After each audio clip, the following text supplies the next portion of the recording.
நாம் இன்னைக்கு காலையில் எழுந்திருக்கிறோம் அப்படின்னு கேட்டால் நம்முடைய கணக்கில் இன்னைக்கு இந்த தேதி 2ஆம் தேதி 6 மணிக்கு 2024 அப்படிங்கிற அந்த 6வது மாதம் 2024 இத்தனை மணிக்கு எழுந்திருக்க வேண்டும் என்ற அட்டவணை அவன் கையில் இருக்குது.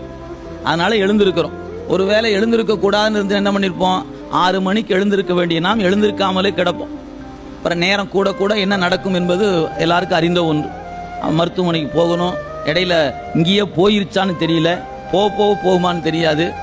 இப்படி ஒவ்வொன்றையும் நீங்க அணுகி பார்த்தீங்கன்னா எதன் மீது விருப்பும் இருக்காது, எதன் மீது வெறுப்பும் இருக்காதுங்க. திருவருள்னு போட்டு கடந்து ஓடிக்கிட்டே இருப்போம்.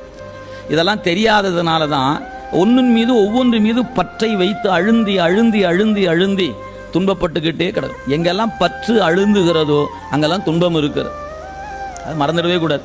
இறைவன் ஒருவன் மீது பற்று வைத்தால் மட்டும்தான் இன்பம். மற்ற எதன் மீது பற்று வைத்தாலும் அதன் வழியாக வருவது துன்பம் அப்படிங்கிறத இறைவன் பாடம் நடத்தி கொண்டே இருக்கிறார். நமக்கு அது தேர்ச்சி பெறாமலே நாம கீழே போய் கொண்டே இருக்கிறோம். பார்த்துக்கணும்.